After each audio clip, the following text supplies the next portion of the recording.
नमस्कार साथियों, टीचर्स अकादमी में आप सभी का स्वागत है। मैं हूं सुचित सर। जैसा कि जानते हैं कि आपकी क्लास पर डे न्यूज के रूप में सुबह देखने को मिलती है, तो आप देखते हैं कि पर डे कोई ना कोई खबर निकल के आती है, वह चाहे जो भी स्टेट हो, बिहार हो, उत्तर प्रदेश हो, मध्य प्रदेश हो, हरियाणा हो, राजस्थान हो, तमाम प्रकार की खबरें हर जगह से निकल के आती हैं। ठीक है, तो आज हम बात करेंगे कुछ महत्वपूर्ण खबरों पर जो कि आपके लिए जानना बहुत जरूरी है। जो भी आप लोग नए स्टूडेंट हैं वो चैनल से जुड़ जाएं और चैनल को सब्सक्राइब कर दें ताकि उनको यह खबर पर डे मिलती रहे। तो आज की ऐसी क्या खबर है जो आपके लिए जानना बहुत जरूरी है, चलिए हम चर्चा करते हैं। तो सबसे पहले आपके लिए मैं होली का ऑफर लाया हूं। होली का ऑफर में आपको 7 मार्च से 14 मार्च तक आपको छूट मिलेगी। 1001 रुपये की छूट टोटल है। टीजीटी और पीजीटी के कोर्स में जितना भी फीस होगी उसमें 1001 रुपया आपको छोड़ दिया जाएगा। ठीक है, 96 28 95 92 37 ये नंबर है। ठीक, चलिए आगे बढ़ते हैं हम। हाँ चलिए, यहाँ पर हम लोग बात करेंगे कि हाँ, सबसे पहले हम बात करते हैं उत्तर प्रदेश के। बिना उत्तर प्रदेश की बात के बिना मजा भी नहीं आता है। ठीक, उत्तर प्रदेश में सबको पता है कि रोजगार का दूर दूर तक साथ नहीं मिल रहा है। वैकेंसी आप जान रहे हैं कि कोई वैकेंसी आ नहीं रही है। इसी बीच जो है इन्होंने एक बयान दिया है मुख्यमंत्री जी ने कि अगले साल 20 लाख युवाओं को रोजगार देगी सरकार। ठीक है, अब आपको तो ट्रस्ट होगा भी नहीं, मुझे भी नहीं होता है। ठीक, तो यहाँ पर मुख्यमंत्री युवा उद्यमी विकास योजना के लाभार्थी कार्यक्रम में मुख्यमंत्री योगी आदित्यनाथ ने आगरा मंडल के 1000 उद्यमियों को 50 करोड़ का ऋण और टूल किट बांटे। उन्होंने कहा कि अगले वर्ष तक सरकार 20 लाख युवाओं को रोजगार देगी। 31 मार्च तक 1 लाख उद्यमियों को 5-5 लाख रुपए का ब्याज और गारंटी सहित ऋण दिया जाएगा। 1 अप्रैल से नए 1 लाख युवाओं का लक्ष्य निर्धारित होगा। प्रदेश के युवा रोजगार के पीछे नहीं भागेंगे बल्कि नौकरी देंगे। कहा कि महाकुंभ ने प्रदेश में पंच तीर्थ स्थल के द्वार खोल दिए हैं, इससे धार्मिक पर्यटन को बढ़ावा मिलेगा। सीएम ने मुख्यमंत्री युवा उद्यमी विकास अभियान के तहत लगाए गए स्टॉल निरीक्षण और लाभार्थियों से बातचीत की। ये कुल इनका मामला है। ठीक है, लेकिन यहाँ पर कहीं पे भी सरकारी नौकरी रोज के, एक होता है रोजगार, एक होता है रोजगार, एक होता है सरकारी नौकरी, एक होता है सरकारी नौकरी। ठीक है, दो चीजें होती हैं। रोजगार तो आदमी किसी को भी दे देगा, लेकिन महत्वपूर्ण मुद्दा क्या होता है कि सरकारी नौकरी। अब यहाँ पे कहीं इन्होंने मेंशन नहीं किया है। अब इनसे मतलब लगातार वैकेंसी देखा जाए तो 2018 में आपका जो है एलटी की आई थी, 19 में आपकी प्राथमिक की आई थी। ठीक, ये हो जाएगा। 22 वाला फॉर्म अभी तक भराया गया है, अभी तक परीक्षा उसकी हुई नहीं है। संधि, ठीक, तो 22 का जो है अभी पेपर कराया नहीं है। तो अभी आप देखते चलिए, अभी बहुत सारे ऐसे हैं कि जहां पर वैकेंसी का दूर दूर तक अता पता नहीं है। तो इस बार हम लोग लगातार प्रयास कर रहे हैं। प्रयास मतलब ट्विटर के माध्यम से भी हम लोगों ने किया, फिर हम लोगों ने लोक सेवा आयोग के भी चक्कर काटे, नेक्स्ट शिक्षा सेवा चयन आयोग भी जाने वाले हैं। तो अब हम लोग प्रयास कर रहे हैं कि भैया अब जो है टीजीटी पीजीटी, अब इन्होंने कई बार कहा भी है, हालांकि ऐसा नहीं है कि इन्होंने इसके पहले कुछ जगह जहाँ पे ऐसे ही गए थे संभाषण देने, वहाँ भी इन्होंने चर्चा भी की है। टीजीटी पीजीटी एलटी और जीआईसी और प्राथमिक विद्यालय जो है। अब चूंकि प्राथमिक विद्यालय अगर देखा जाए थोड़ा सा, तो मुझे जो सबसे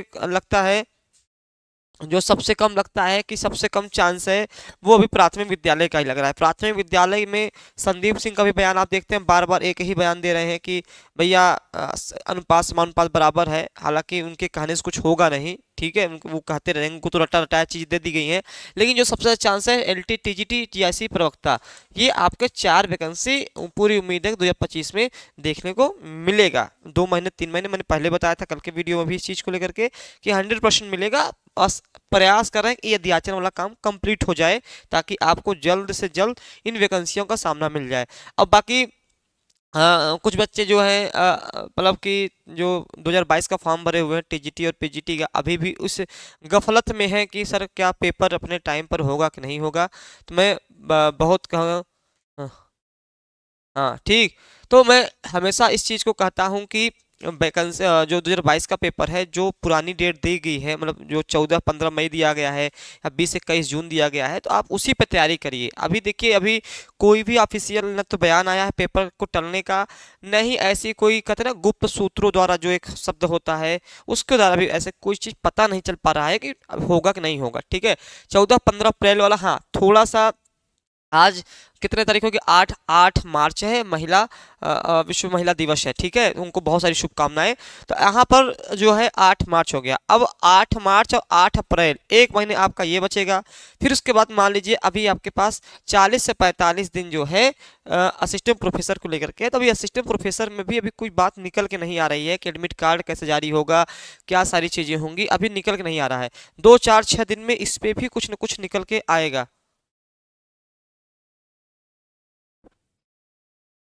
ठीक है, बड़ी समस्या है। तुम खाली बवाल करते हो, अरे भैया आप ही लोग के चक्कर में तो वैकेंसी नहीं आ रही है। मैं अभी पुराने वीडियो चले, एक दिन मैं इस पे मैं वीडियो ही लगा दूंगा ताकि आप उसको देखें। इसके पहले 1.5 महीने 2 महीने पहले मैं बता रहा हूँ, इतने ज्ञान देने वाले यहाँ आ जाते हैं।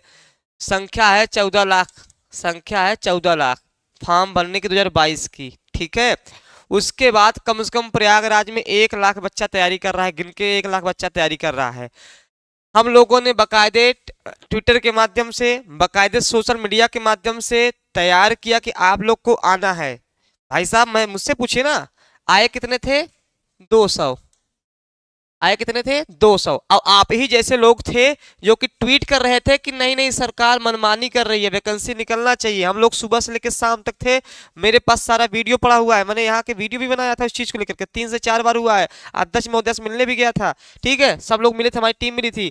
लेकिन दिक्कत क्या है, ज्ञान देना वहां आना बड़ा अंतर होता है। अभी विशु यादव हैं, विशु यादव जो है आपके प्राथमिक विद्यालय वाले में जो प्रतिनिधित्व करते हैं, उन्होंने मतलब फेसबुक पे डाला इस चीज को लेकर के। उनसे पूछा गया कि आप लोग क्यों धरना नहीं दे रहे हैं, तो कहा भैया किस बात का धरना दें, हम धरना देने के लिए आह्वान करते हैं। आते हो 100 200 400 आते हो तो इस भरोसे सरकार ही लेगी भैया। वो याद होगा लोक सेवा आयोग में, पीसीएस में और आरओ और एआरओ में धरना का, आप धरना वहां का देखिए, वहां सीखिए आप लोग। वहां क्या था, 10,000 बच्चा इकट्ठा हो गया था 4 5 दिन में, जो कि लगातार पूरे न्यूज का केंद्र बन गया था। देखिए जब तक कोई न्यूज में नहीं आएगा, सोशल मीडिया रफ्तार नहीं पकड़ेगा, तब तक चीजें कठिन हो जाती हैं। अब आप यहाँ ज्ञान देने चले आए हो, ठीक है, अब आओगे 200 नहीं, ज्ञान देना बड़ा आसान है मेरे भाई, तो ज्ञान नहीं चाहिए ना। हम लोग तो कल को धरना प्रदर्शन करने चले शुरू हो जाए, एक को नहीं दिखोगे, 1 लाख संख्या इलाहाबाद में है, एक को नहीं आओगे, बस ट्वीट करना, बढ़िया बिस्तर पे चद्दर ओढ़ करके ज्ञान देना, ये बड़ी दिक्कत होती है, ये बड़ा आसान होता है। फिलहाल छोड़िए उसको, उसको कोई मतलब नहीं है। तो ये चीजें जो है, तो टीजीटी पीजीटी को लेकर अभी हम लोग लगातार प्रयासरत में हैं इस चीज को लेकर के यहाँ पर, ठीक। चलिए अगला जो न्यूज है ये थोड़ा सा बहुत राहत देने वाला है बिहार को लेकर के। बिहार में देखिए ये मामला बहुत तूल पकड़ा था, बहुत बच्चे सिलेक्ट होके बाहर हो गए थे, डर गए थे। क्या हुआ था मामला कि पहले 82.50 अंक वाले उत्तीर्ण माने जाते, जो सीटेट है, सीटेट जो है उसमें 82.5, ठीक है, वाले उत्तीर्ण माने जाते थे। अब केवल इसके कारण 5 जो बढ़ गया, इसके कारण बहुत बच्चे शिक्षक पात्रता परीक्षा में पिछड़ा वर्ग, अति पिछड़ा वर्ग को और सामान्य महिला अभ्यर्थी 150 में 82 अंक लाने पर ही उत्तीर्ण माने जाएंगे। पूर्व में इन वर्गों के लिए उत्तीर्ण होने का न्यूनतम 82.5 था, जिसे अब घटा दिया गया। इस संबंध में शिक्षा विभाग ने शुक्रवार को आदेश कर दिया है, ठीक ठीक। दिक्कत यही ना, विचार देखिए मेरी बात बुरी लग सकती है, मैं एलटी के धरना में रहा हूं, मैं प्राथमिक के धरना में रहा हूं, मैं नया शिक्षा से, मेरे पास वीडियो है। मैं कल को कहो चलो कल मैं एक क्लास ऐसे लगाऊंगा, वीडियो वाला लगा दूंगा, जो मेरे पूरे वीडियो धरना के हैं, कम से कम 100 वीडियो मेरे पास पड़े हुए हैं, जहां में हम लोग सुबह से लेकर शाम तक, ठीक है, वहां बैठे हुए हैं। हम संस्था के द्वारा बच्चों को पानी, चाय, बिस्किट तक मुहैया करा रहे हैं कि इनके जोश में कोई कमी ना आए। संख्या कितनी थी पता है? संख्या 200 थी, 150 थी, ठीक है। 1 घंटे के लिए आए थे, वो जैसे न्योता में नहीं जाते हो कि चलो उनका द्वार कराएं, तो भैया ऐसे नहीं होगा। तो ज्ञान देना ठीक है, लेकिन वहां आके दीजिए जहां जरूरत हो, ठीक।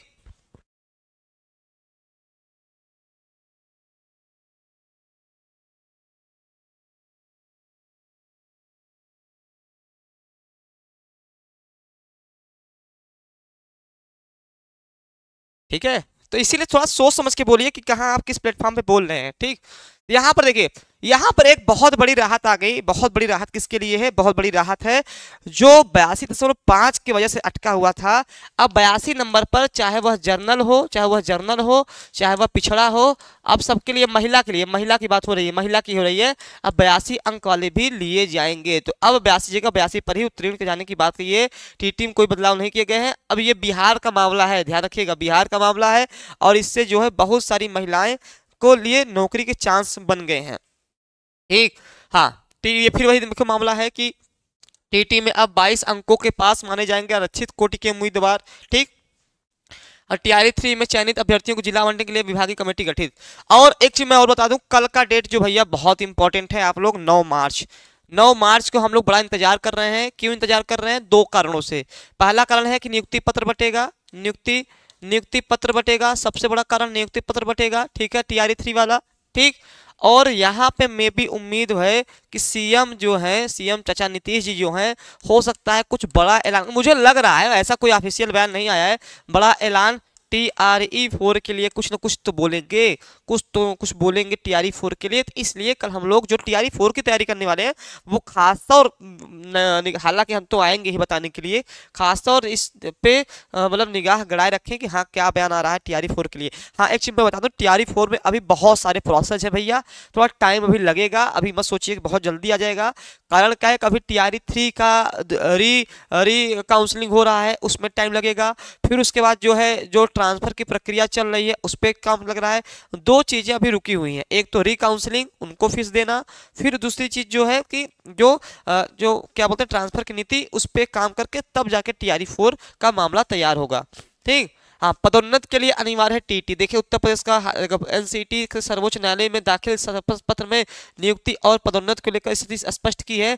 अब यहाँ पर क्या हो जाएगा कि जो 2001 से पूर्व नियुक्त शिक्षक हैं, 3 दिसंबर 2001 को एनसीटी के शिक्षकों की योग्यता से संबंधित विनिमय आने के बाद 3 दिसंबर 2001 से 23 अगस्त 2010 के बीच नियुक्ति शिक्षक और 23 अगस्त 2010 को एनसीटीई की अधिसूचना जारी होने के बाद 29 जुलाई 2011 तक एनसीटीई के विनिमय 2001 के नियुक्त शिक्षक को सेवा में बने रहने के लिए टीटी परीक्षा से राहत दी गई है। ठीक है, सर्वोच्च न्यायालय में पदोन्नति में टीटी को अनिवार्य कराने के लिए पैरवी कर रहे राहुल पांडे का कहना है कि एनसीटीई ने 12 नवंबर 2014 को अधिसूचना जारी करने में पदोन्नति में न्यूनतम योग्यता को अनिवार्य कर दिया है। ठीक है, तो यहाँ पर एक मामला कुल मिला के ये है साथियों कि जो पुराने हमारे शिक्षक हैं, अगर उनको पदोन्नत चाहिए तो उनके लिए पदोन्नत के लिए उनकी उम्र नहीं चाहिए, उनके लिए टेट चाहिए। भाई टेट आप पास हो तो टेट अनिवार्य कर दिया गया। ठीक है, टेट उनको पास करना होगा जो नहीं पास किए होंगे।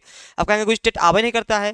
ये थोड़ा सा जो है इस समय बिहार में डोमिसाइल को लेकर मुद्दा बहुत गर्मा गया है साथियों। क्यों गर्मा गया है? सीधी सी बात है, चुनाव है, नहीं सेट आएगा, प्रयास किया जा रहा है, परेशान बहुत जल्द। हाँ ठीक, बिहार में 100% जो है डोमिसाइल नीति लागू करेंगे तेजस्वी। अब जान रहे हैं कि चुनाव है, अब चुनाव में माहौल बना लिया जाए, चुनाव में क्या है, माहौल बना लिया जाए। तो लगातार ये डोमिसाइल को 100% यानी कि केवल बिहार के लिए ही टीआरई 4 होगा, ये तेजस्वी यादव कर रहे हैं। या चूंकि अब देखिए दो चीज समझिएगा, अभी ये चुनाव में नहीं है, अभी ये विपक्ष में बैठे हैं, तो ये अगर ये 100% डोमिसाइल लागू करेंगे तो टीआरई 4 अगर नीतीश जी दे देते हैं, उसके बाद कोई वैकेंसी टीआरई 5 आती है, तब अगर ये जीतते हैं तब इनका माना जाएगा, तब इनका होगा। अभी तो होगा नहीं। ठीक है, अभी तो कुछ होगा नहीं। तो टीआरई 4 में जो है, टीआरई 5 कह लीजिए, उनमें इनका प्रभाव पड़ेगा अगर सरकार इनकी बनती है तो। अब ये मुझे बात ही नहीं समझ में आती कि एक बात कि बिहार में 80,000 प्लस सीट आ रही है, 80,000 प्लस जो है सीट आ रही है, मतलब पद आ रहे हैं। अब आप सोचिए, टीआरई 3 में बात कर लेता हूं। टीआरई 3 का मुझे आज तक नहीं समझ में है। टीआरई 3 में आपका 9 और 10 में लगभग 12,000 पद खाली चले गए। ठीक है, 6 से 8 में जो है 4100 पद खाली चले गए। ठीक, 4100 पद खाली चले गए। क्यों खाली चले गए? जबकि इसमें जो है सारे स्टेट के लोग फॉर्म भर सकते थे, सब लोगों ने फॉर्म भरा, फिर भी सीट खाली चली गई। केमिस्ट्री फिजिक्स का देखिए पास ही नहीं हुआ, कितने बच्चे कम पास हुए केमिस्ट्री वाले में। ठीक, तो जब आपका जो है और 1 से 5, 6 से 8 टोटल अगर देख लिया जाए तो 6800 बच्चे थे, 6800 बच्चे थे। ठीक है, 9-10 का मुझे अभी 9-10 में ये 11-12 का था, ये 11 और 12 का आंकड़ा था। ठीक है, 9-10 का मुझे एग्जैक्ट नहीं याद है। तो आप सोच सकते हैं कि लगभग टोटल देखा जाए तो 20,000 प्लस पद खाली चले गए, 20,000 प्लस पद खाली चले गए, जबकि अन्य लोग भी फॉर्म भर रहे हैं। तो अब डोमिसाइल लागू होगा तो दो चीज होगी, मेरिट जो 80-82 जा रही है वो जाएगी 44-45 जाएगी, जैसे टीआरई 1 में हुआ था।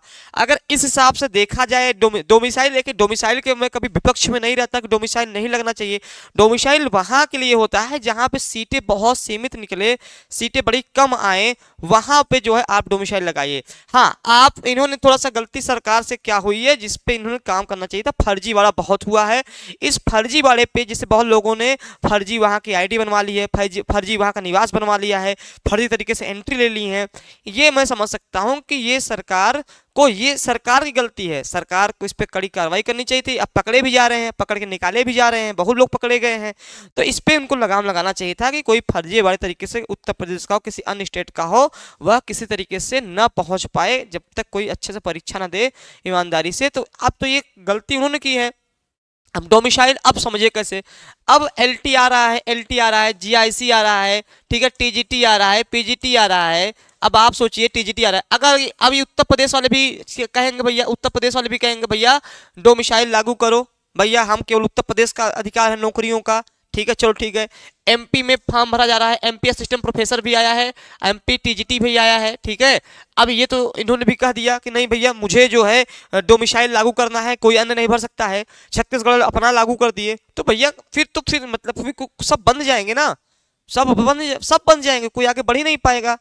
भाई मुझे एक बात नहीं समझ में आती है कि जो नहीं आप पढ़ने के बजाय इतना, अगर मैं ईमानदारी से कहता हूं कि अगर कोई बच्चा अगर ढंग से पढ़ देता है, कोई बच्चा ईमानदारी से पढ़ देता है तो उसका 2 सीट में भी हो जाएगा, नहीं पढ़ेगा तो 2 लाख सीट में भी नहीं होगा, सीधी सी बात है, ये मुद्दा होता है। और बिहार में तो लगातार बहुत सारे पद आ रहे हैं, 80,000 प्लस, 80,000 समझ रहे हैं, 80,000 तो मुझे आज तक नहीं लगा किसी भी स्टेट में इतनी वैकेंसी शायद देखने को मिलेगी। या 66,000 ही देख लीजिए, जो पुराना वैकेंसी है 66,000 ही देख लीजिए, 66,000 ही वैकेंसी किसी स्टेट में। यूपी में क्या है, यूपी में देखिए 4163 पद है, 4163 पद है। अब 4163 पद में 14 लाख फॉर्म पड़ा हुआ है भैया, 14 लाख फॉर्म पड़ा हुआ है। ठीक है, अब इस हिसाब से देखा जाए तो बिहार के जितने भी युवा हैं हमारे, बाहर बंबई जाते हैं काम करने, कहीं और जाते हैं काम करने, तो वो भी अगर ये स्थितियां पैदा हो जाएंगी पूरे भारत में, नहीं नहीं तो भैया तुम बिहारी हो, तुम चलो अपने घर, यहाँ भाई हम काम नहीं देंगे, तो ये गलत बात है ना। बिहारी बहुत अच्छे हैं, बहुत मेहनती हैं, और सबसे ज्यादा सेकंड नंबर आईएएस बिहार देता है भैया।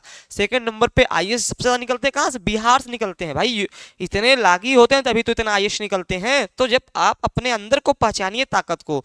डोमिसाइल ठीक है, ठीक है, अभी सब रोटी सेक रहे हैं, ये सब इनको कुछ नहीं है। अच्छा बताइए कि डोमिसाइल इनको लागू करना था तो सेकंड फेज में टीआरई 2 में, तो ये सरकार में थे ना, टीआरई 2 में थे, क्यों नहीं लागू कर दिया भाई? टीआरई 2 में तो इन्हीं की सरकार थी ना, टीआरई 2 वाली वैकेंसी आई थी, नीतीश चाचा के साथ यही थे, अच्छे अच्छे साथ में थे, तो वहां लागू कर देते। भैया ये सब चुनावी रणनीति है, सबको पता है, चुनावी फायदा उठाना है, जनता को बेवकूफ बनाना है, बाकी कुछ है नहीं। तो भैया पढ़ने वाले बच्चों मेहनत करो, बहुत मेहनत करो, पर्याप्त समय है, आपका एक सीट इंतजार कर रहा है। इन नेताओं के चक्कर में ना पड़े, ये रोटी सेकनी है इनको। ठीक है, चाहे उत्तर प्रदेश के नेता हो, चाहे बिहार के नेता हो, कहीं के भी नेता हो, चाहे पक्ष हो चाहे विपक्ष हो, दोनों को मैं बात कर रहा हूँ फिलहाल। चलिए, तो ये तैयार, अब इलाहाबाद विश्वविद्यालय भी तैयार हो गया है 4 वर्ष का स्नातक कराने के लिए। तो ये ईवीवी में अब 4 वर्ष की होगी स्नातक की पढ़ाई। एनईपी 2020 नई शिक्षा नीति के तहत सेमेस्टर सिस्टम भी लागू होगा। तो 2 चीजें हो रही हैं, अभी तक सेमेस्टर सिस्टम नहीं लागू था, तो सेमेस्टर सिस्टम भी लागू होगा। ठीक, उसके अलावा जो है आपका 4 साल का आपका हो जाएगा। ठीक है, तो इस चीज को विशेष ध्यान रखिएगा। और एक चीज और मैं बता दूं कि हाँ, यहाँ पे बता दूं कि अभी जो है इतनी सारी बातें हो गई हैं। अभी जो वैकेंसी आई है भैया एमपी असिस्टेंट प्रोफेसर की आई है, जिनको मैंने कल बता दिया था, असिस्टेंट प्रोफेसर की। ठीक है, असिस्टेंट प्रोफेसर की एमपी रुकी एमपी असिस्टेंट प्रोफेसर की वैकेंसी आई है। जिनको फॉर्म भरना हो भर दें, अभी भरा जाए। जिनका नेट होगा, जिनका सेट होगा, जिनका सिलेक्ट होगा, जिनका पीजी में 55% होगा, भर सकते हैं। 26 मार्च आखिरी दिन है, 26 मार्च अंतिम तिथि है, तो फटाफट भर दें। अंतिम तिथि है, कल मैंने बताया था, ठीक है, तिथि है मैंने बताया था, ठीक है। तो इस चीज़ का विशेष ध्यान रखिएगा। बाकी कोई और भी इंफॉर्मेशन आती है तो हम आपको अवश्य बताएंगे। धन्यवाद।